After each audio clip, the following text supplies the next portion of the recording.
Thursday, December 14th.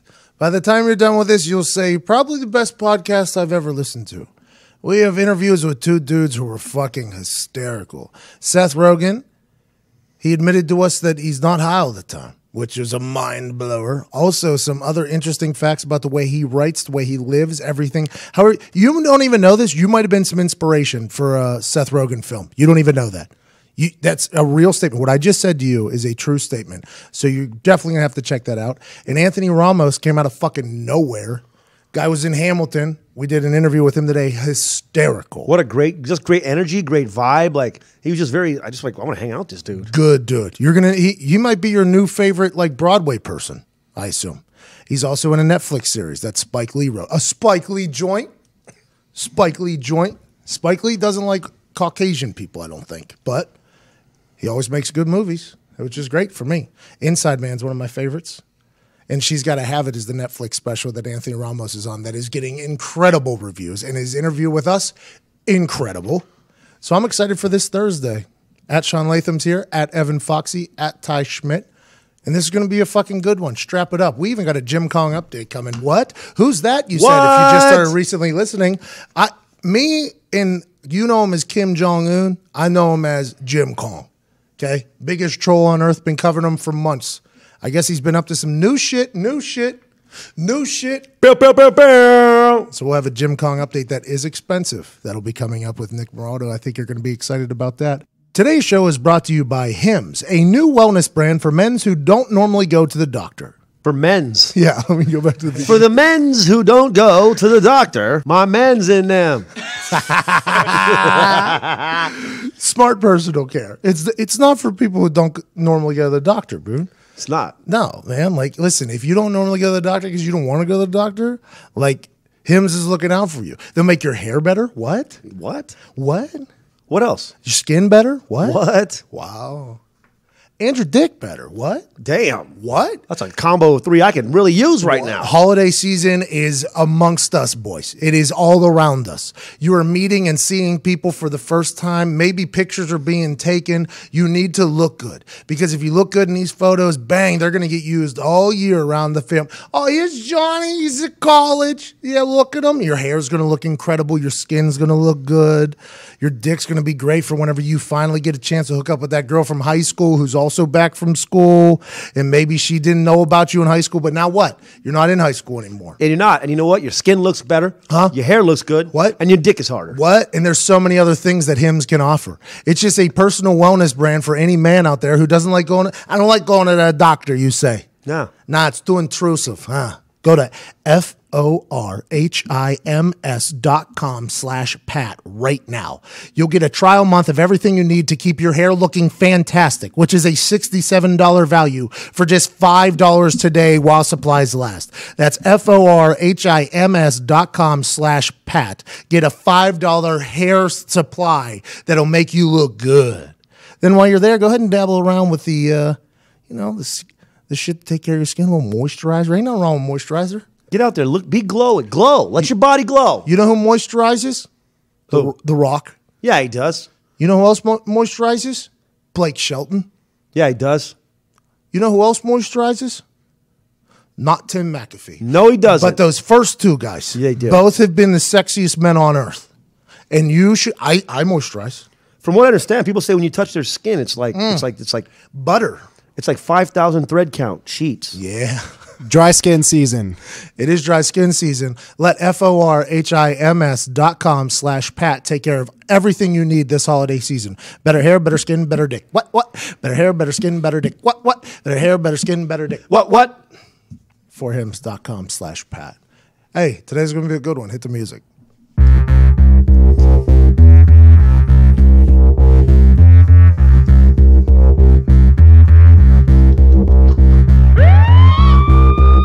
And now, the moment you've all been waiting for. He was a high school All-American, a college All-American. He was All-Pro in the NFL, but the thing that he's most proud of is during his show in Muncie, Indiana, he made a woman in the crowd laugh so hard, she shit her pants. Ladies and gentlemen, Pat McAfee! Sean Sean is mind blown right now because he just said, he wrote down while that thing was going because he wanted me to read it because he didn't want to talk over the intro. He said, forhims.com, we're just replacing doctors right now? Just a website is just replacing doctors, just taking out their whole profession? I think so. I think if you're not a guy that likes to go to the doctor, this is a place for you. forhims.com/pet. That's you were mind blown right there. You're like, we should just airdrop a bunch of For Hims packages in like third world countries. It's like we don't need doctors over there. We just need some For Hims. oh man, that was funny, but you were mind fucking blown. That was just a big line, dude. Mind blown. All right, I want to get right into Seth Rogen's conversation. I think you guys will enjoy this greatly. This is a big name. This is a big get for us. Like I was real excited. Ric Flair on Tuesday, and then they were like, "You want to talk Seth Rogen?" I'm like, "Yeah. I would like to talk." Does Seth Rogen want to talk to me? That's what I want to know. Because Aaron Rodgers, he's back. Aaron Rodgers is back, by the way. Yeah, he is. For the green. Hey, Packers. Can't wait for them. Aaron Rodgers is going to be a guest on the show at some point because we're best friends. Everybody knows it. Yeah. And who's your best friend? My new best friend's AJ Hawk. That's wild. Does he follow you? No, he doesn't follow me on Twitter, but I think he just Hard to get. Yeah. You got to earn your friendship. Absolutely. And we're BFFs, we're besties and stuff. But Twitter's in a whole other animal. I shot my shot to be best friends with Seth Rogen too. At the end of this interview, you're going to enjoy it. We did not become best friends, but he laughed. Yeah. And his laugh, you'll hear, contagious. Here we go. Joining me now by phone is an absolute comedic genius legend. This guy's from Vancouver, Canada. Before he was 21, he was on Freaks and Geeks, and he wrote for the Ali G Show. He's literally been a part of everything that you found funny in the past decade. He's known to smoke on the ganja. He's friend of the tree. He's in a movie right now called The Disaster Artist, which you should see right now. James Franco's involved in it. Obviously, Seth and James Franco are tied at the hip for almost every fucking thing, and it's always great. Ladies and gentlemen, Seth Rogen. Yeah, that was good. Seth, I told you it was going to be a good intro. I appreciate you for joining me. How's your life, Seth? My life is very good. It could be much worse. I'm very happy. I'm a happy person. Well, I respect that. I want to talk about whenever you first cracked into the industry. So you're doing stand-up comedy in Vancouver, and then you end up in Hollywood and writing for everything. What was the big jump? Was it Judd Apatow found you? What was your big break almost into Hollywood? Yeah, it was for sure. I was doing stand-up comedy in high school. I started when I was like 13, and around the time I was like 16, it became clear that I was not going to graduate high school and pursue a career that was academically driven. And so I kind of spent more time writing. Me and Evan Goldberg, who's my partner, were already writing Superbad at the time, which was the first movie we wrote. And and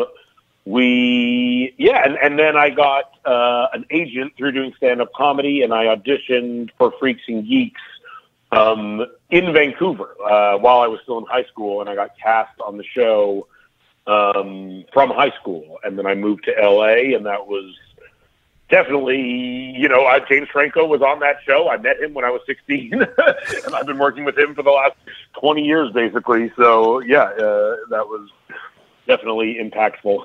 Did you have to get your GED? Like, how's that? Was Seth Rogen got his goddamn GED, like, from a community college? I don't even have a GED. Holy shit. Is this known knowledge? I should probably know this, I assume. I mean, it's not something that, I don't know. I don't hide it, but I am just a high school dropout. That's awesome. That's such a G move. I love that. Unbelievable. So then you get into every single idea you have is a hilarious one. The Hanukkah Christmas movie you came out with a little bit ago was just incredible for the holiday season. The Sausage Party was fucking genius. I mean, it seems as if everything you touch is incredible. So you write, direct, act, edit, everything. Do you do anything not high? Yeah, I try. I don't always act while I'm not always high when I'm acting because it literally is just I think energy is a big part of performing, and there's a undeniable link between smoking weed and having maybe slightly low energy. But I think, but it's never like impacted my productivity. Honestly, I write while I'm high. I've directed while I'm high. I edit. I do. I mean, I really, I don't find that it inhibits my productivity or my willingness to work or the quality of my work. I do find sometimes when I'm performing, it makes it a little harder.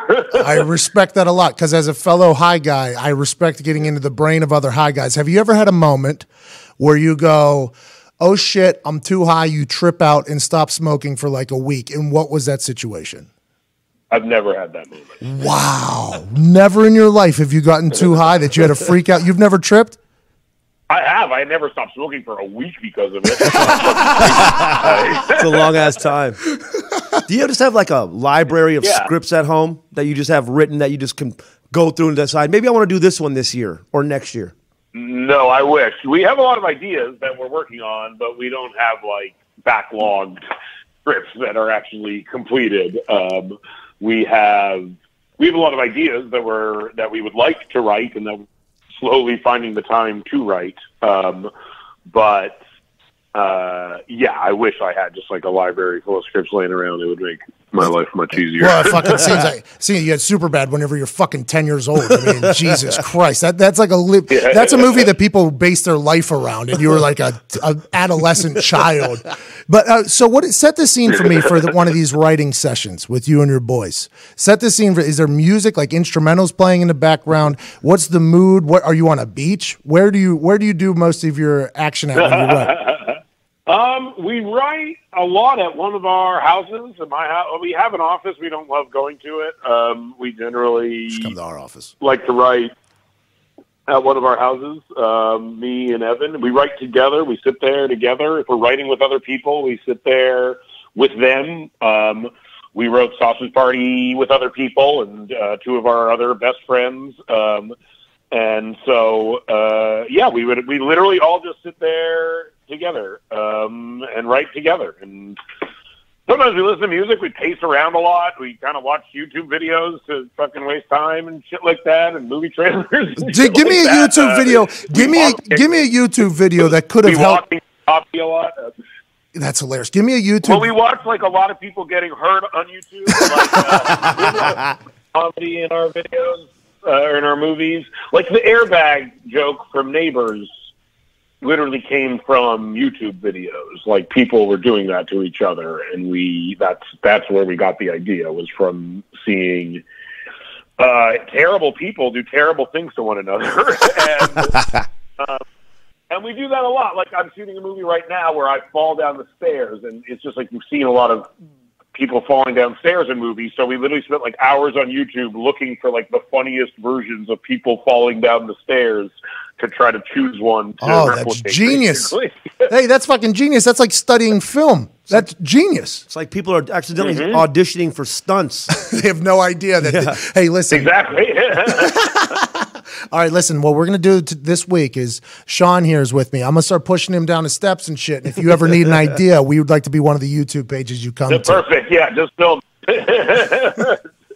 Make sure you film it. Hey, when you smoke, you use artillery? Do you roll? Do you smoke out of a bowl? Do you bong? Have you ever used the gas mask? That cross joint that you are on video smoking looks incredible. Are you a blunt wrapper? What is the Seth Rogen smoke preference, or is it all over the place? No, I prefer to just smoke joints. Is my go-to method of smoking. But I'll smoke other shit. If I'm with Snoop Dogg, I'll smoke his blunts.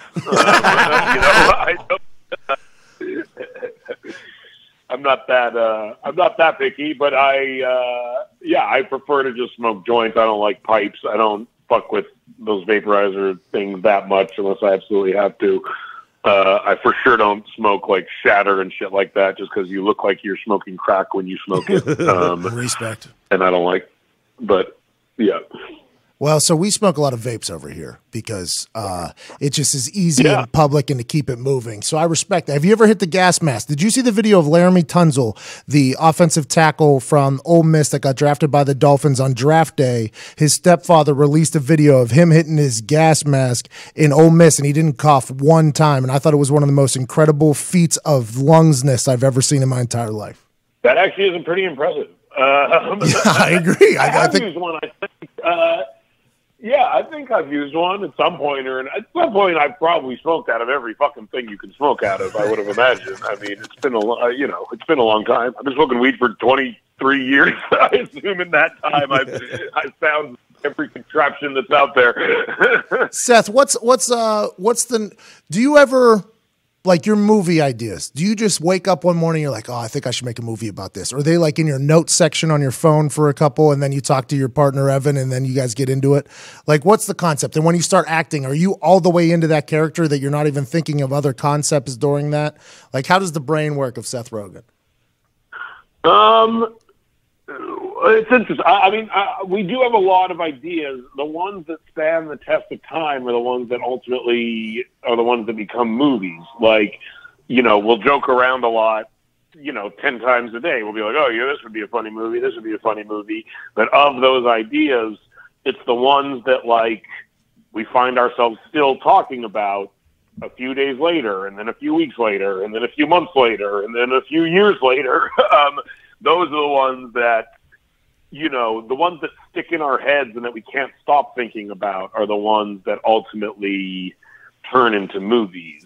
If we have to work, if our brain isn't naturally going to it and thinking about it, if it's not like a song almost that you can't get out of your head, then those aren't the ones, because it takes a long fucking time to make a movie. You work on these things for years, so it has to be an idea you really fucking like. Like, it can't be something that one day you thought was a good idea, because you could be working on that thing for 3 fucking years and maybe you don't like it that much, But if months or years have gone by and it's still in your head and it's still a thing that you really feel passionately about, then it's something that is probably worth spending a lot of time on, but sometimes ideas, but it's different sometimes. Like The Disaster Artist, Franco was just like, I want to make this. It still took like 3 years to make it, though, 2 years to make it. I mean, it still took a while to actually get it to the shape where we thought it was worth filming, and then when I'm acting, no, I'm not good at like completely, I'm good at not thinking of other movies if I'm acting in a movie, but even if I'm acting in the movie, I can't help but consider the things that I would consider if I was directing the movie or if I was the writer of the movie or the producer of the movie. Gotcha. And the other actors I've worked with tell me that they can see it. They can literally like see me doing it. Like they can see like, oh, like while I'm performing with you, I can tell that you're keeping track of what I'm saying and if I'm saying it right, and and where the camera is and what the extras are doing. And it's probably very distracting for the people that I'm performing with. Well, Seth, I appreciate you so much for taking time for us right now. The Disaster Artist is going to be incredible. I can't wait to go watch it. If you haven't seen it, go see it, just like me. I had no idea this dude didn't even graduate fucking high school. He's been best friends with James Franco basically since high school. Now they're taking over Hollywood. Yeah. That's absolutely incredible. Seth Rogen, thank you so much for joining us, brother. You've been an absolute blast to talk to. Well, thanks. I appreciate it. Thank you for having me. Hey, maybe one day I'll climb the scale of this world we're living in, and I'll have you to my house, and we'll hit a gas mask, then we'll hit a steamroller, then we'll hit a bong, then we'll hit a bowl, we'll smoke a blunt, then we'll roll a joint. Sound like a plan? Great. Then I'll throw up all over your couch. All right, Seth, I appreciate you. Good luck, man. See ya. Thank you very much. Bye. Seth Rogen, ladies and gentlemen. Fucking hilarious, dude. I enjoyed that a lot. What a cool ass, down to earth dude. I was trying to get like legit information because that's one of the most successful dudes in Hollywood right now. Every fucking idea he has becomes a movie. Every single one. I was like, man, what's a writing session like? I want to know what that's like because that's like top of the game right there. drop out of high school. Just see you later. Cuz. But starting comedy at 13, that's like you are at your calling when the first ring happens. Yes, for sure. First phone, how's it going? Found my calling. Got an agent, took off. Like, fuck high school, fuck everybody, fuck this whole town. Him and James Franco have been best friends since they're like teenagers. That's why they're together. So it makes sense. It's like his best friend for life. Yeah. Especially in Hollywood, they're both coming up at the same time. They're probably real tight. That's why. What a good fucking convo with him. I'm happy he came on. Really cool when like you realize a guy like that is exactly how you envision him being too. You know, like I mean, like that is exactly how you would expect Seth Rogen. You could tell that his publicist wasn't telling him what he could say and what he couldn't say. Right? Exactly. He was like letting it fly a little bit, just like Anthony Ramos coming up here in a little bit. He got real comfortable with us and just kind of had a good conversation. I enjoy that shit. Shout out Seth Rogen. I appreciate that. Everything the Disaster Artist I've heard is fantastic. They're talking about it should win an award or some shit. Like it's a really good movie. I cannot wait to see it. I'm excited for Seth Rogen. Hopefully one day we get to smoke all that shit though, and he does puke right on the fucking couch. I really liked it, like how he was saying the meticulous amount of time and effort and thought and reassurance in yourself that you have to have when you make a movie. Yeah, because it's a lot of time commitment. He said you're on that thing for a couple of years, so if you don't like it, he's right though. Imagine just writing a script that you think is awesome, and then you don't think about having to live that life, like literally have to act that all. Yeah, it's making that project for 2 or 3 years. Hey guys, I want to talk to you about these new jeans that are sweeping the Stoolie Nation. Muggsy Jeans was started by a Stoolie who was tired of being uncomfortable in his jeans. Oh my God, I hate it. Do you remember those days, Sean, before Muggsy Jeans? The worst. My taint was angry with my quads at one point. Just going through fucking pounds of powder. So this guy who was a Stoolie decided I would like to fix this problem for everybody who's in my situation. And we said, wow, because he spent 5 years perfecting the high-tech Muggsy denim that's so soft, breathable, and flexible, you literally feel like you're wearing sweatpants. What, Ty? I think you said sweatpants. Ty used to wear sweatpants to work every single day. He was an adult, and every time he walked in, he got judged. And then all of a sudden, Muggsy Jeans comes in, and bang, you look like a professional. Ain't that right, Ty? That's exactly right. The best part is that they move with you. It's a team effort. You and the jeans. We're in this together. We're all familiar with jeans that fight you every time you bend or move in any way. Ain't that right, Sean? Yeah, I'm so tired of that war. The days of the bullshit with those jeans, long gone. Trying to outlive my best life, and all night long I'm fighting these shit jeans. I'm sick of it. I'm sick of fighting with you shitty-ass jeans. Muggsies are so flexible you could do yoga in them. Downward dog, power pose, warrior pose. You could do them all. They make basic things like sitting or squatting feel like a dream, not a nightmare. No. Not a nightmare. It's a dream. Muggsy jeans come in tailored fits that's not too baggy, not too tight, but just right. So you look even better than you feel. Wow. They're also available in slim and athletic fits, so no matter your body type, whether you're skinny or average, stocky or muscular, they have the perfect jeans for you. The guys at Muggsy Jeans are so confident you'll love them. They do free returns and exchanges, so you have nothing to lose by giving them a try. You can get the best looking, most comfortable men's jeans ever made for just $98. What? Wow. Wow. That's called a steal. Wow. Wow. This Stoolie is a dummy. Another dummy. And use code PAT at MUGSYJEANS.com to get $10 plus a pack of Big League Chew. Huh? Whoa. If the jeans weren't enough. That's $10 off and a pack of nostalgia using the code PAT, P-A-T. You deserve to look good and be comfortable in your jeans. Do your legs a favor, maybe a little hand job, and head to MUGSYJEANS.com. That's MUGSYJEANS.com. MuggsyJeans.com to snag a pair of your new favorite jeans using promo code PAT. $10 off and Big League Chew, cuz? Huh? Yikes. Huh? The Big League Chew, I was like, you know what? I really want these jeans. And then I find out about the Big League Chew, and I'm like, phone, code, website, put the code in, 1 day shipping, get me these jeans. I want this gum. I did a lot of bad things when I was a kid chewing Big League Chew. Smoked my first cigarette when I was a young child with Big League Chew. Threw some tomatoes at a vehicle, Big League Chew. I lived a lot of life with that Big League Chew. You see that? What I just did there? That was a pack of nostalgia. That was a nostalgia moment that you don't get with yourself these days. A little moment with you. Whenever you put that Big League Chew in, you're going to think back to the days when you were young and you did some magical things at the ballpark with your friends. What? Just chewing that gum, just humming along in jeans that just ride with you. And good jeans, cuz? All right, good work. Anyways, let's move forward. Seth Rogen was awesome. Muggsy Jeans is fantastic. But now is the return of a segment. Are you okay? Microphone's good. It's a little up and down. It's a little slippy here. Slippy. Slippy. A little slippy You out should here. talk to my friends over at forhims.com. It's a little slippy around here. A little up and down. Don't get any power out of it. Anyways, ladies and gentlemen, at Nick Morado is back in the studio for a incredibly reasonably priced. Time now for the Jim Kong update on the Pat McAfee Show. Jim Kong, Kim Jong-un, dictator of North Korea, is on some bullshit again. RIP, see you Japan, real quick. Shout out, RIP, see you Japan. Nick, what's going on with Jim Kong? North Korea claims Jim Kong easily climbed this 9,000-foot mountain because he can control the weather.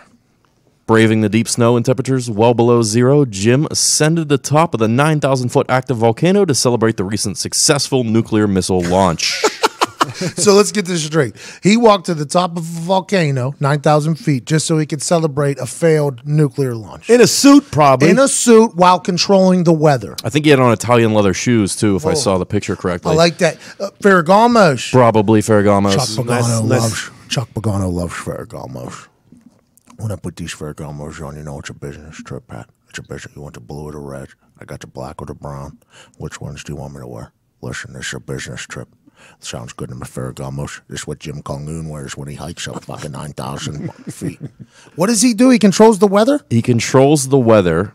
This report also claims that the mountain offered a warm welcome to the dictator, as it showed the joy at the appearance of a peerlessly illustrious commander who controls nature. So wait a minute. So if it's like clear skies, he believes that's a gift from God? Like he believes that's It's a gift from him like a because he sign is of God, yes. respect. So whenever it's clear skies outside, I'm like, that's like a sign of respect to me. If I was Jim Kong, Yeah, absolutely. I would respect that move, by the way. It's such a good troll move, you know, like letting people know like you're welcome for these clear skies. I mean, it's not easy to hike up a mountain. How can he be a dictator, though, and not be hilarious? Like, that's what he is. He's a hilarious guy. He shot an 18 once in golf. Everybody knows that. Everybody knows that. He now controls the weather. What else has he done? Well, he fucking skipped up a 9,000 mountain in Ferragamos. Unbelievable. In a suit while controlling the weather. Gets to the top, tells his people, you know why it's not snowing up here? Me. That's why. Don't know how to tell you that. Hello. How's it going? You're welks. Nice to meet you. Wow.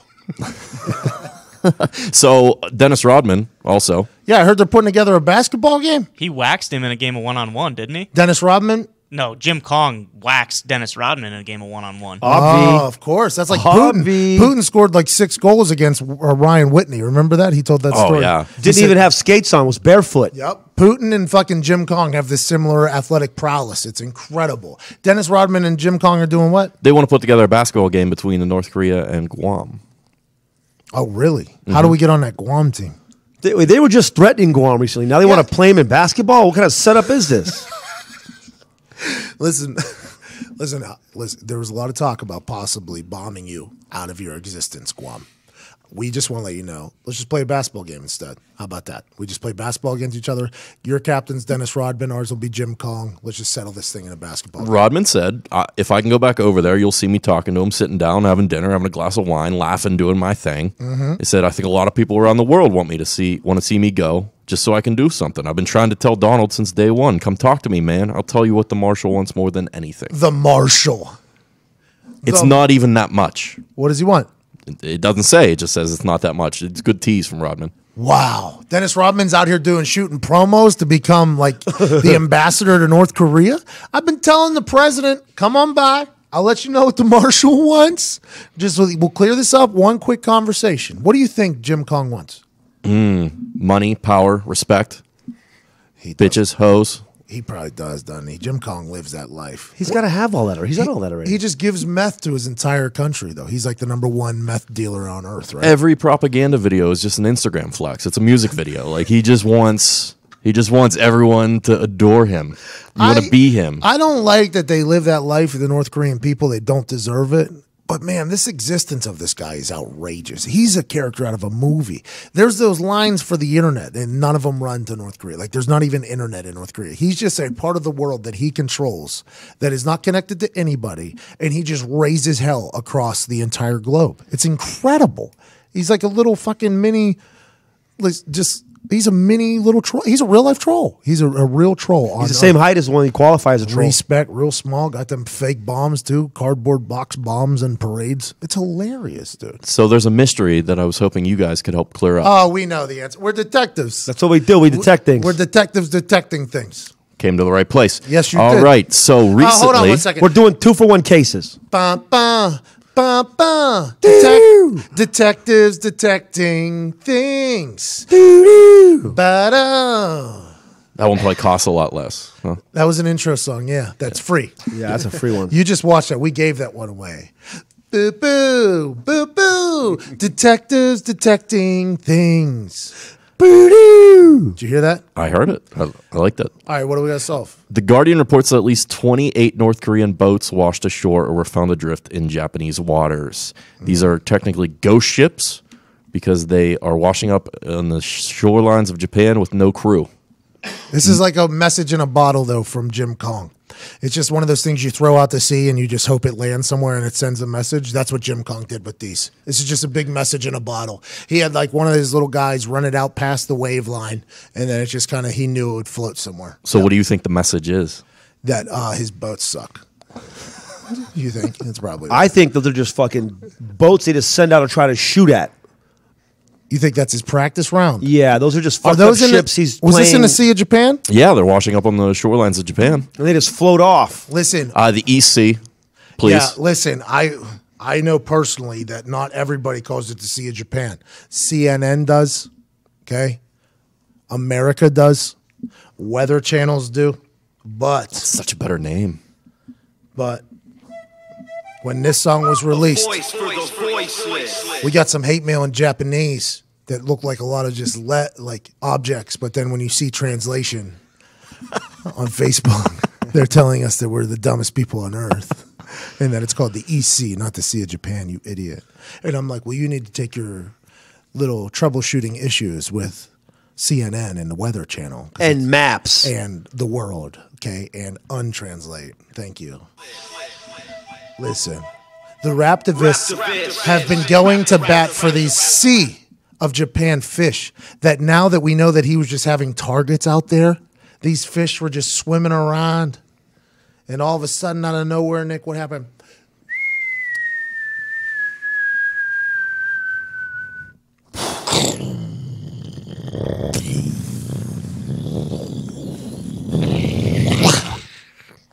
And the fish died. RP and peace to the Sea of Japan. I'm worried about the fishes cause the little fat man. The missiles are like pellets, fish are eating Pac-Man. Vigilante Raptivists are like I'm Batman. Guys, RP and peace to the Sea of Japan. People forget that at one point, I'm worried about the fishes cause that song, #1 on an iTunes chart. Top of the charts. #1 on an iTunes chart. See you guys at the top. Grammy for that yet? Did those come out? No, I didn't enter. But beforehand, I was like, they're going to think I won a Grammy.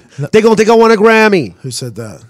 I don't know. I just a song. I really liked that one. And it really worked in there. Yeah, maybe that's #2 because like we thought we were going to win a Grammy and then we forgot to fill out the application. Check the music video out on our YouTube channel, everyone. Who made that? Little guy right here. Oh, Foxy. Did you caption the whole thing or what? Yes, I did. Actually, it's more of a caption video. I think it worked really well. It highlights the lyrics. Yeah, it definitely. highlights the captions, which is Evan Foxy's real fucking bread and butter. And that was interesting because that was not the first take of that video, correct? No, yeah, we had a whole other video going, and I didn't like it. He pulled the plug. I pulled the plug on it. It was a good pulled plug, though. I think so. The new one's good, so check it out. I think so because the lyrics are clever. So I wanted you to see that and hear that. Tells the story. Yes, absolutely. Those interludes, man. What interludes? Anyways, RIP Sea of Japan by now or stream it on Spotify. Either way, I make, I think, about 2 or 3 cents per stream. So if you could just set that to loop, that'd be great. But yeah, buy it. You should buy it. Definitely buy it. Definitely And buy while it. we're at it, right now at the barstoolsports.com/store, 0% off. Limited time only. Everything must go. Everything must go, Pat. Anyways, so 0% off, Nick. Everything must go. That's a good deal.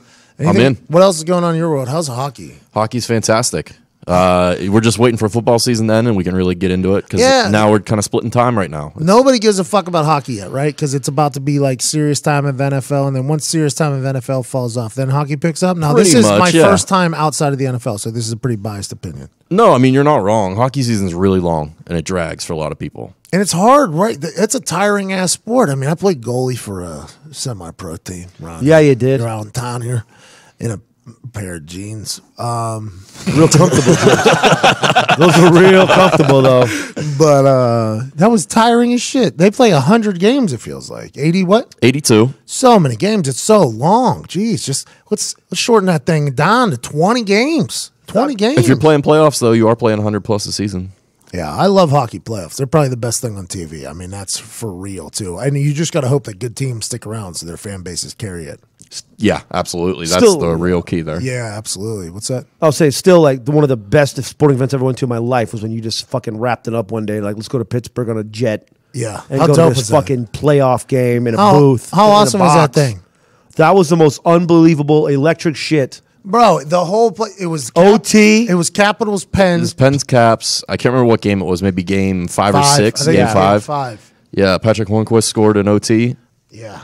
That was a wild night. Yeah. People were going wacko. The arena is just, if you're not a hockey fan, like I think you should be. I really do believe you should be. It's a cool game. Long ass season. I'm not watching it now either. I'm a Penguins fan. But I'm a Penguins fan later in the season. That's hard to keep up with. Man, I don't want that. I don't want my like Nick's life used to be like pretty dependent on whether or not the Pens won. Like I was be in my off season or like in season. I'd have a bye week and I'd travel home and it'd be like, let's have a good time. And then Nick would be like waiting for the game to end. And then if the game ended in a Pens loss, it was miserable Nick all fucking weekend. I'm like, Nick, get the fuck over it. Jesus Christ. They're out there. They don't even speak your language. They don't even know you're watching it. You didn't do anything to change that. Yeah, but like he's a diehard Pens fan, but it's a long season. Yeah, and I've gotten over that a bit with the back-to-back cup wins. Now it's kind of like, whatever happens, I'm good for a while. But like, it's like when the Colts would lose when you were playing. You just don't want to. It's just awful. Yeah, miserable. Absolutely miserable. Well, mine was because because everybody around me thought they were getting fired. So it was like a miserable existence. But I understand what you're saying. Hockey season's awesome. Who's good? Tampa Bay is really good. They're probably the best team in the East. You know what? Tampa needs that because the fucking football team with the Eaton W thing is not looking good right now. Best strip clubs in the nation. I was about to say there's some negatives going, but there's a lot of positives. Yeah, they got a lot of good things. The Lightning are incredible, you said? St. Louis is pretty good, though. They're banged up right now. Good for St. Louis, too. They lost the Rams. The Rams all of a sudden got good. It was just like, that sucks, Like Sean McVay comes the year after you leave. I mean, it's just a bad spot. But Vegas, surprisingly good. Let's go. Really? Schmitty's team, yeah. Why is that your team? I have family that lives in Vegas, and I figured, hey, new franchise. Why not just hop on the bandwagon from the beginning? Oh, so you'll be like a loyalist in like 10 years. I was there. You bet. I like that move. Exactly. I want to sun some people. Who do they got? They got Marc-Andre Fleury, right? Yeah, he actually plays the Pens. When does this come out? Thursday? Yeah. Thursday night they play. Tonight. tonight.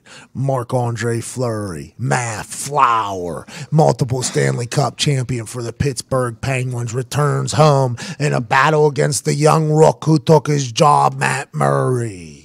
Nailed it. I didn't know those people were still on the team. I'm happy Matt Murray's still on the team. Just came back from injury. So perfect timing. I was about to say, Matt Murray just came back from injury. Look at this guy. Wow. Look at this guy. You know my guy, Marc-Andre Fleury, he was my guy.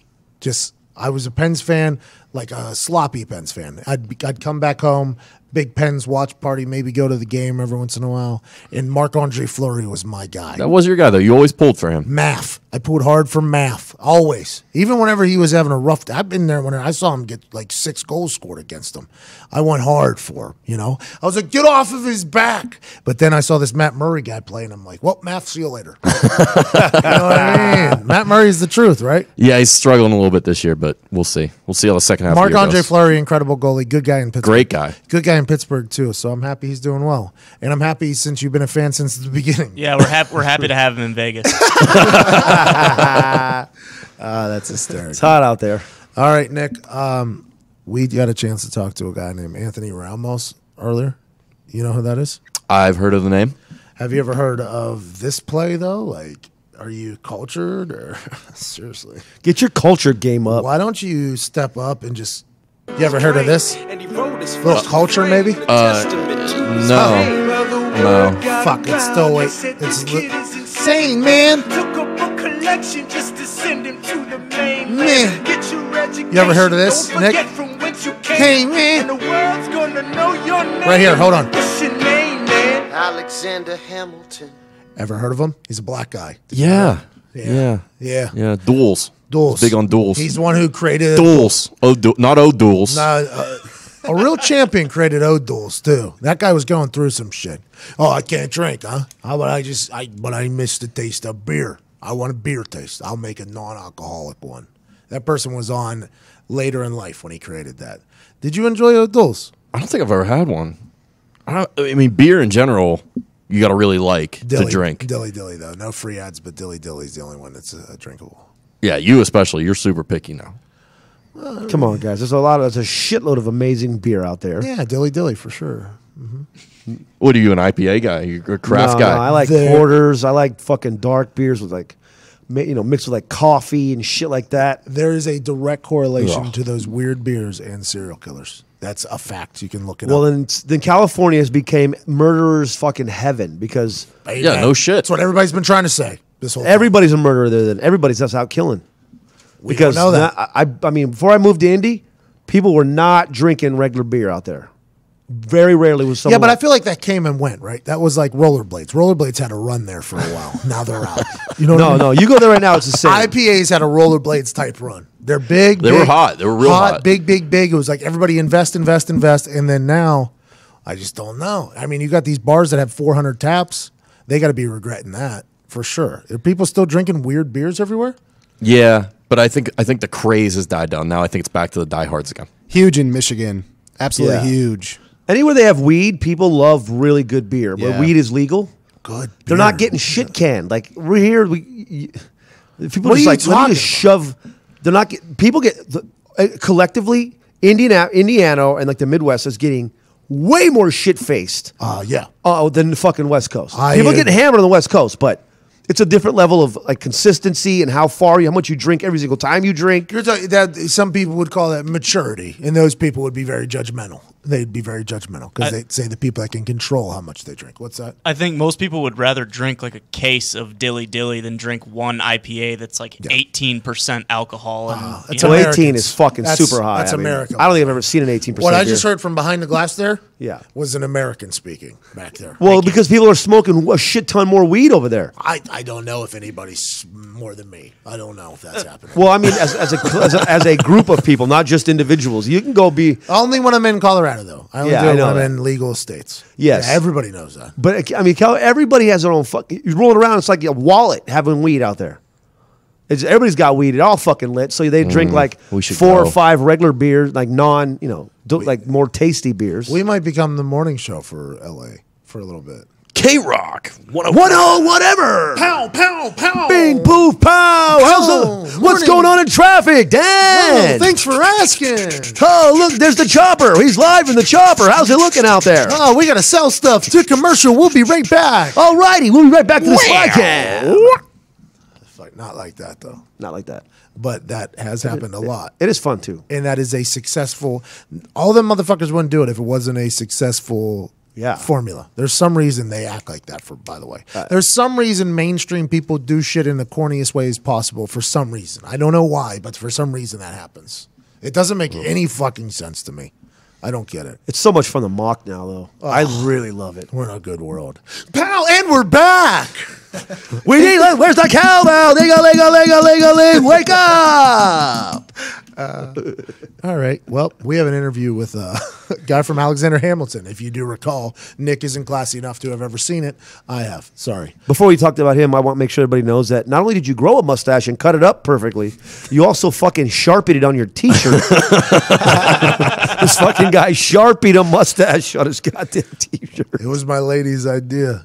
I was FaceTiming with her, and I stood up, and she was just staring at my mugshot, And she was like, I thought that was you, and then I didn't see the mustache. She was like, you should draw the mustache on there. I was like, you said it. And then I drew it on there, and I'm like, Hey, I should grow my hair back, huh? Look pretty fucking good right there. A little Pablo Escobar looking motherfucker. That hair was outstanding. See or no? See or no? See or no? See or no? Tuck your shirt away. Say that. Huh? You gotta tuck your shirt in like Pablo Escobar. See or no? See or no? You fucking Like, if you still got to go to New York to get haircuts, you might as well just let it grow like that again. There's so many terrible phases of my face to hair though. There's so many out because I got a lot. Yeah, of, but now you got the stash to hide those terrible But phases. I got a lot of bounce.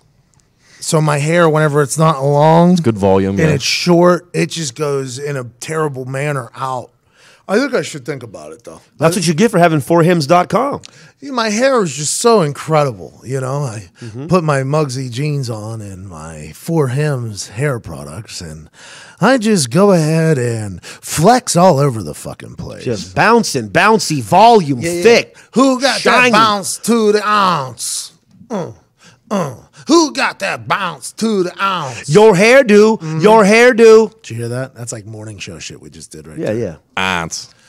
I heard it. I like to. So I'm getting a character where I'm doing all Pittsburghese. I'm very excited for it. I've been watching a lot of film on Myron Coat. I'm trying to get back to the good old days. Yoy and double yoy. Yeah. How about his terrible towel invention still making so much money for him to this day? That's wild. Incredible idea. Rest in peace, Myron Cope. You don't know who that is, go ahead and look him up. Also look up, what's that motherfucker's name? The recent guy? Barry? I can't remember. Pingor or something? Yeah. Pingor? Yeah. Just this Pittsburgh guy who's just off his shit up in the... Got smoke all over my mom's house. He was pointing at a Toyota. He said, it's a Cadillac Escalade. That isn't. We could see the video, bro. Like, that is not a Cadillac Escalade, but I love you for it. I love you.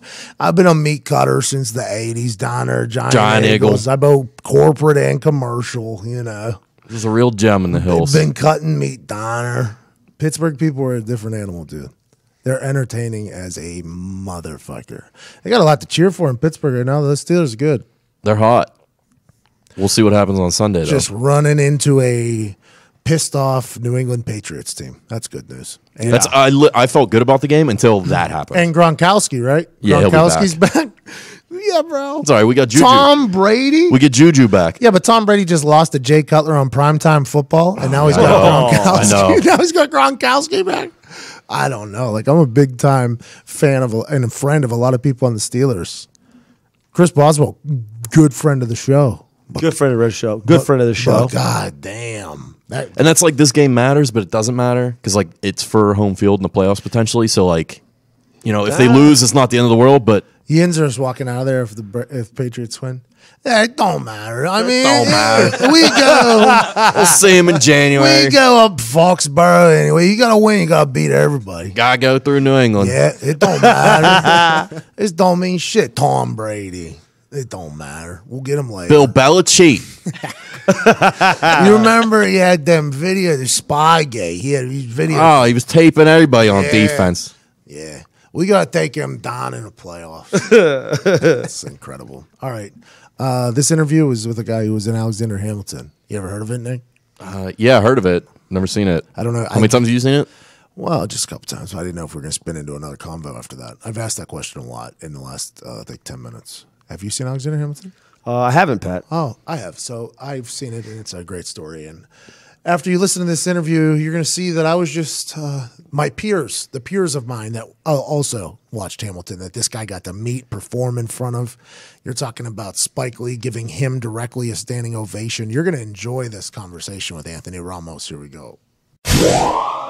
Joining us now from his crib in New York City. He's got a hoodie on. He's a handsome fella. He dominated in Hamilton, which I seen. By the way, I went and seen that.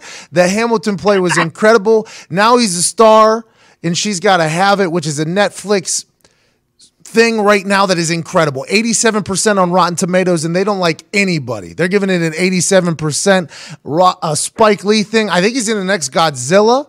This dude's all over the place, ladies and gentlemen. Anthony Ramos with his French bulldog. Let's go. Little Frenchie. Yeah. Nala.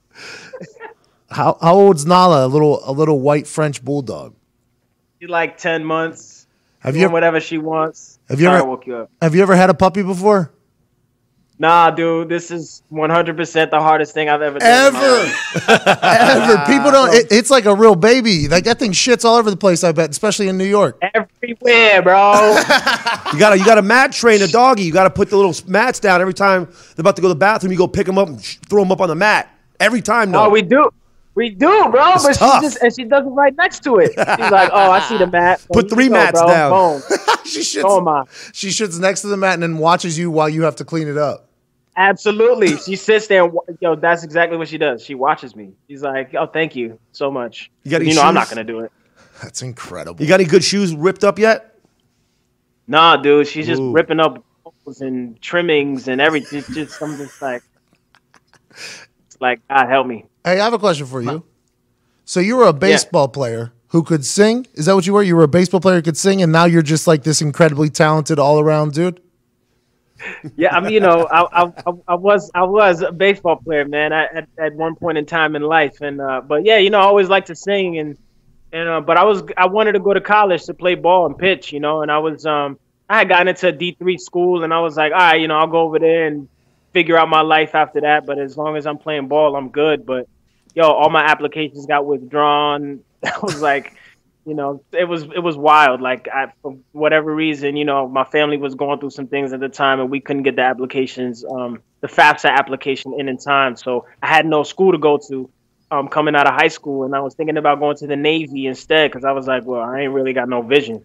Yeah. And but then I had a teacher that just really she put my dreams on her back, man. From one of my teachers in high school, and she just she was like, nah, dude, you ain't gonna be out here walking aimlessly. Like, oh, that's fucking awesome. That's like what the dream teacher almost. That's fucking awesome. That's a really cool. You were a pitcher. You had good pitches. You had some good shit. You threw fast. You had some junk.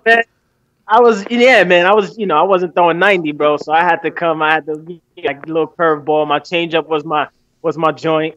My brother was pretty good. My brother was he was all city, man. So my brother taught me how to throw that changeup, and he was dope, man. So I really looked up to him, and he taught me how to pitch, man. He taught me how to pitch location. He taught me bro, don't hang your curveball because it's gonna get smacked. And I did a couple times, and it got smacked. Yeah, gone. Yeah, those hanging curves. Hey, let's talk about this teacher. She was she or he, I guess. I don't know if that's right. But the teacher was it like opera, acting, singing? She was the director of the theater guild, what they called the theater guild in school. And the way we met was I went in and I heard an announcement on the loudspeaker about auditioning for this thing called Sing, which is a competition that the schools did in New York between the different grades.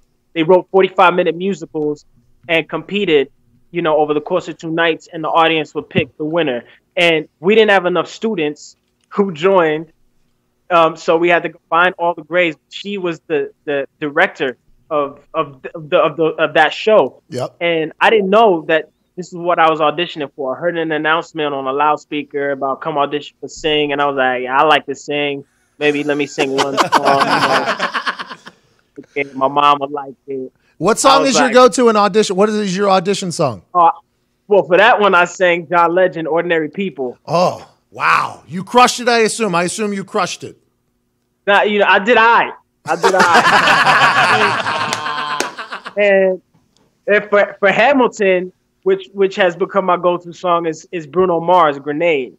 What? Hey, by the way, bad decision by Bruno Mars. Like, chill out. You don't have to do that. There's other fish in the sea. Don't be jumping on that fucking grenade. Relax, bro. Yeah, right. You're Bruno Mars, dude. Chill out. I read the lyrics a couple times after, and I'm like, yo, my man, really? Oh, bro. You slacking. I was so confused. I'm like, Bruno, chill, bro. Like, if she wants you to die, like somebody else wants you to live. Remember that. Bruno Mars has been famous since he was like 4, too. Bro, and he crushes it. So now you're in acting full time. I assume you're going to come out with a music album though, because like Hamilton, my lady and I listen to Hamilton on Spotify a lot. I've heard your music a lot on Spotify and streamed your songs. You're the French guy in that, right? No. So that's David. David's the French guy. Fuck that one up. Dude, that get shot twice. Yeah. That's my claim to fame. Hold on one second. Which song should we play from Hamilton that is your favorite that you were featured on? Obviously. Wow. You could play My Shot. I start the song. I'm John Lawrence in the place to be. Oh.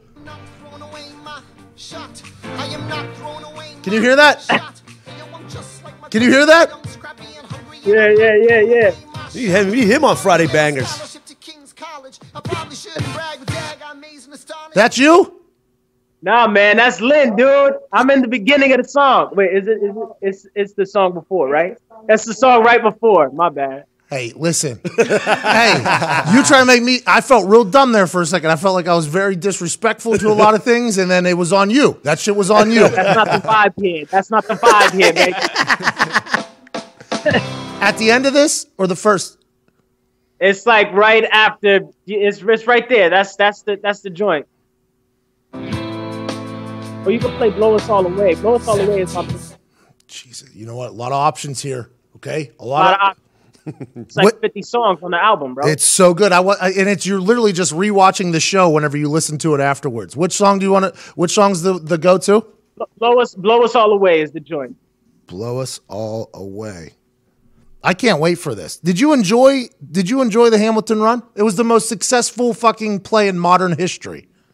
Yeah, dude, it was incredible, man. That shit was a ride. Like I've never experienced anything like that in my life. That joint was like, I met every famous person you could ever think of in the history of famous people, and then like it was night after night, just like pouring it out for 3 hours, and you're just like you're exhausted at the end, but there's like a gang of people on stage just waiting to meet the cast, and you meeting like Jim Carrey, and he's thanking you for what you just did, and you meeting like Obama and him being like, yeah, you performed at the White House, right? Yeah, dude, it was crazy. It was wild. Yeah, it was bananas. Like, we got to work with like 50 students prior to the performance, which was one of the most awesome experiences that we don't really get to talk about too much, but working with those kids was amazing. And then coming and them sitting in the audience, and Joe Biden sitting right in front of you, and Barack Obama, Michelle Obama, and you getting to just like pour it out for them. And they're giving you standing ovations. Yeah, dude, it was. Think about it, you got a standing ovation from a sitting president in the United States of America. That's pretty fucking dope. Yeah, dude. I mean, I can't really, I can't explain the feelings. This shit was, it was wild, man. Every night, you just. Yeah, that's it. There you go. Meet the latest graduate of King's College. I probably shouldn't brag. Oh, he's vibing over there. Scholars say I got the same virtuosity. Your brains is my pops. The ladies say my brain's not where the resemblance stops. Hey, he's flowing there a little bit, huh? Smooth. Hey, you're fucking going right there. Bro, you know what I'm saying? Had to little quick 16. How tired did you have to be though? Like, so Outkast was one of my favorite first rap albums, and I was watching interviews of them. They were in high school, so they were running like laps while rapping, right? Because they didn't want to get tired while they were on stage. Like, your cardio had to be insane to be able to rap while doing all the other shit in the play. Like, did you have a full, like, do you have like a fit, like, what was your regimen? Nah, bro, my regimen was the show, 3 hours a night, bro. I was sweating. How about to get into it, though? At the beginning, the first couple shows, were you struggling? Yeah, bro, I was struggling hardcore. Like, and then I was like, somebody help me with this, because I had never done 8 shows a week like that. I've done 8 shows a week for like a month or whatever, not like over the course of 2-year stretch. So I was like, somebody give me some tips. I'd be seeing people rolling out their thighs and stretching for like an hour before the show, and I was like, all right, maybe I should do something, anything, just to keep me alive, because I was. I can barely walk across the street, let alone do an entire fucking 3-hour show while singing and rapping and dancing and memorizing this and that. I mean, I couldn't even fucking figure it out. 8 full-on 3-hour concerts a week. 8 and 7 days, 3 hours, fucking go. Don't suck. The president might be in attendance tonight. Like, I thought 5 1 hours of stand-up was terrible. draining. Yeah, That's nothing. Nothing.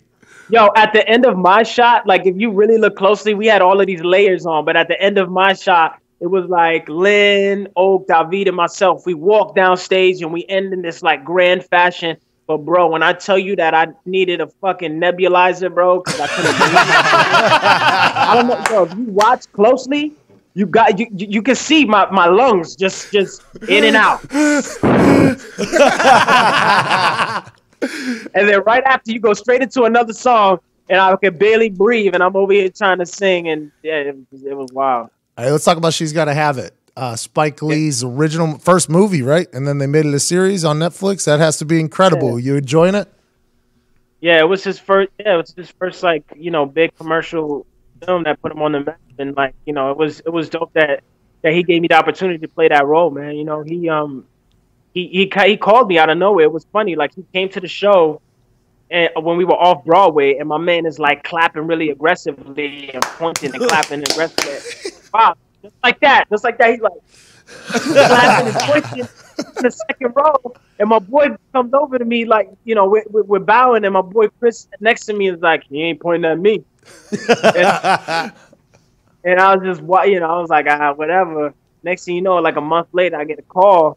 He's like, Andy, it's Spike Lee. That's your voicemail? Oh, what a great message. I'll never forget it. Did you delete it? You got to keep that voicemail for sure. I think I still have it. I'm pretty sure I still have it. Yeah, that's one to keep. I think Spike Lee calling. Hey, Spike Lee. It was wild. Like, and then I met him, and then he's like, yo, I'm thinking about you for this role, Mars Blackman. And I'm like, all right, bet. He gives me the DVD, and She's Gotta Have It. And I was like, all right, cool. But what's crazy is I didn't watch it until like the middle of us filming. That's good. That's good. I actually watched it, because I was like, yo, I ain't trying to like imitate what he did, and you don't want to jock his shit. Yeah, nah. I'm to give you Mars 2.0. I got to put the stank on it. Are you singing? Does Mars 2.0 sing or rap in there at all? No, Mars doesn't sing, but I got 3 songs in the show. Two in the first episode, and it's 1 in the first episode and 2 in the third episode. That I'm actually, Spike, blessed me enough to put 3 of my joints in the show. So my album's gonna come out later on next year, and I got an EP coming out January 20th. Oh, new shit. Okay. Yeah. Bam, bam, bam, bam. Got a fucking album coming out. 2. All right, Anthony, I appreciate you for coming on here, man. You were fucking hilarious, dude. Good luck with everything. She's got to have it on Netflix. Spike Lee. He's got an album coming out. He was in Hamilton. He's got a couple bangers across the country. Ladies and gentlemen, Anthony Ramos, man. Check them out. Freedom Common Ground on Spotify, iTunes, everywhere you can get music. Thank you guys for having me, man. Much love. Plug. You got social media? Yeah. Anthony Ramos Official. On Instagram, and A Ramos Official on Twitter. Yeah, it ain't that fake shit. It's official. This is the real one. That fake shit, baby. All right, Anthony, thank you so much, man. You were awesome. Appreciate you. Guys. See you, dude. That was awesome. How much were those tickets? That was fucking, like months and months to wait. Yeah, it was like, it was $900 a ticket. No. Yikes! Yikes! Yeah. Going to the fucking Super Bowl. But it was awesome. Yeah, I mean, it's done. That was some of the most prestigious shit you could actually go see in the world that long. It was pretty cool. I was there with Mike Pereira. Was there? I forget who else. Well, that was the original run too, wasn't it? With like all the main cast, it wasn't. No, I didn't even see him. Oh, really? Yeah, I saw the second group. That kind of sucks. Not really though, because it's like Book of Mormon. Like Book of Mormon changes out who their fucking people are all the time, and it's still a good show. Like Hamilton. That's the one I wanted to see. I'm not saying that it wasn't good, but like Lin-Manuel Miranda wasn't in it. No way. The ticket was $900, not like $10,000. This is like when baseball. It's Yeah, it was down. That was the down price. That That's fucking nuts. Because whenever that original cast was in, that was when like Obama was going and Right. like, What are these people Beyonce, doing? Jay-Z. It became like I thought movies were But expensive. 3 fucking hours a night, 8 times a week. just going.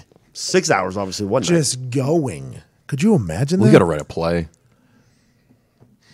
Got a couple It's in a lot the of can, money. actually. I got a couple fucking musicals in the can myself. I feel like plays are going to be difficult to write though, because you got to like cover the actions. Yeah, you have to write all the stage direction. Yeah, you got to like, because you got to carry the show almost via like what the stage is doing. I've become a big fan of live shows. Big fan. I enjoy it because I like watching the performers. Because there's about 3 hours they're running. Like I respect what they're doing, sprinting around, singing in keys that I could never even think about getting to. And I'm like, this is a talent. This is a talent, basically. You know what I mean? And I enjoy watching it. And you can see the people who like aren't as good. And then you can be like, how is this motherfucker not like superstar famous, just like crushing something and acting? It's just I enjoy it a lot. And it's a cool thing. It's a really fucking cool thing. Writing one, though, has to be so difficult. The fucking South Park dudes are geniuses. That Book of Mormon shit is hilarious. Hilarious. Hamilton, also incredible. I recommend watching it later whenever the tickets are way down. Way down. You know what I mean? I'll wait for the home release. Blu-ray, DVD. Stream it, pirate it. Movement Watches was founded on the belief that style shouldn't break the bank. Hey, Nick, is this scratching you where you itch? Always sucks me right. I won't say The it. watchmaker's goal is to change the way consumers think about fashion by offering high-quality, minimalist products at revolutionary prices. With over 1 million watches sold to customers in 160-plus countries around the world, Movement Watches has solidified itself as the world's fastest-growing watch company. Did you see that? Just a sound of construction. Just more buildings being built to house all these Movement Watches, production facilities. No, I was talking about how fast it was. Mine was, that was it, fast, how fast it was. But you were talking about the construction. Yeah. So it was a fast construction. Yeah, I slowed down your sound. Your sound, So it's fast. because things are being built so fast. So fast. It sounds like what you did, but when you slow it down, it's what I did. Well, what you just said makes a lot of sense because they've sold over 1 million watches in over 160 countries. Get back to building that fucking... Get back to building. They need it. They are selling watches. They are selling watches at an expedited rate that has never been seen before. They're the world's fastest growing watch company. Nothing has ever compared to the growth of this watch company on earth, Nick. Not even the steel industry. Nope, can't keep up. Can't keep up. They are the steel industry now. they had to buy steel out. Yeah, they are. You buy me out. You know, you don't buy me. I buy you out. That's what they said. That's what they said. You hear that, Nick? I'm just amazed at 1 million still. Still building. 160 countries. That's hear different this? languages, bro. You hear that? That's different languages. That's the fucking blueprints for another building being laid out by another contractor. The schematics. Over 1 million watches sold in 160 countries. See, we, yes, hi.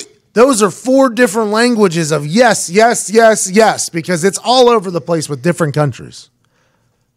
You've heard me talk about movement. I'm sure you got yourself a watch back then. I'm sure. After this commercial, if you haven't bought your watch already, I got one. you got one. I got a movement watch, yeah. See, there we go. We know. So now is the time to give it as a gift. Look at you being a hero. A hero? A hero. When a hero comes along.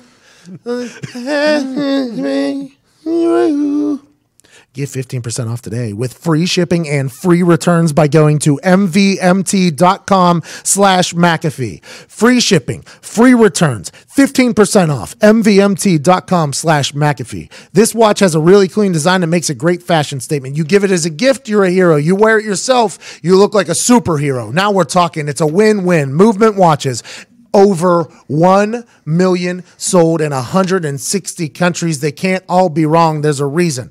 It's incredibly $95. $95 for a high quality watch.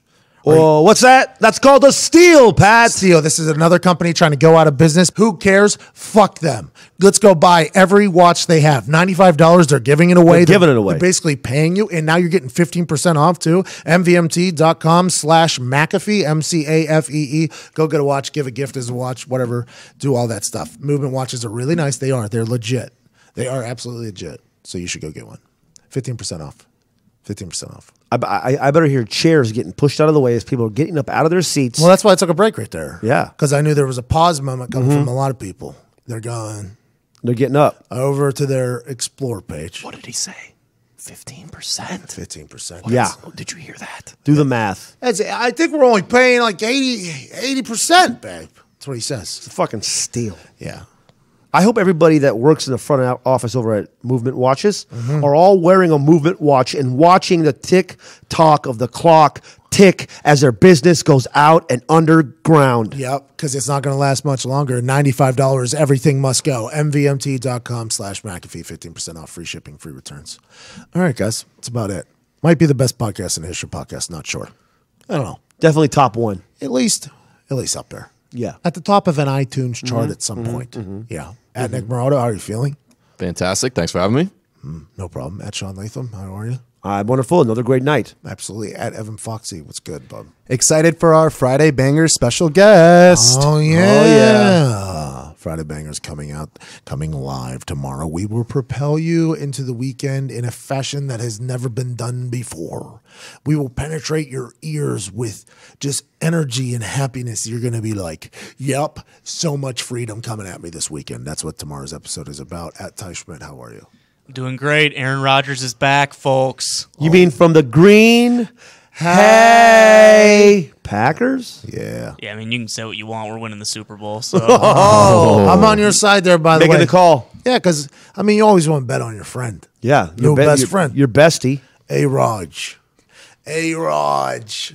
I texted AJ Hawk to text Aaron Rodgers. Oh, wait. You texted my best friend to text your best friend? Yeah. Yeah. Well, that's what I say now. Like, you know Aaron Rodgers? I'm like, yeah, he's a friend of a friend. Yeah. I know him. A best friend of a friend. Yeah. Make sure you add that next time. It's an extra degree. Never has liked anything of mine on the internet. He has quote tweeted me one time, and that's where our relationship started. Sent a text to AJ Hawk to me, from him. We're in a good spot. AJ Hawk's the middle guy, you know? you're on his radar. Yeah. What's that guy's name in below? Derek for real? Derek for real. Derek for real, okay? Derek fucking for real. Are you happy? That's what's going on with me, AJ, and Aaron right now. Yeah. Yeah. Anyways, all right, guys.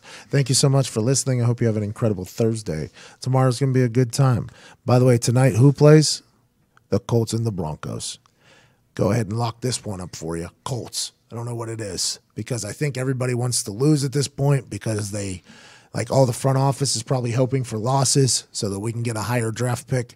But that doesn't mean that the players want that. And somehow they're going to cover, and it's going to be a situation where there's going to be an interesting situation in the office. They're going to be like, we have to act happy because we won. Boy, would have been great if we would have lost there.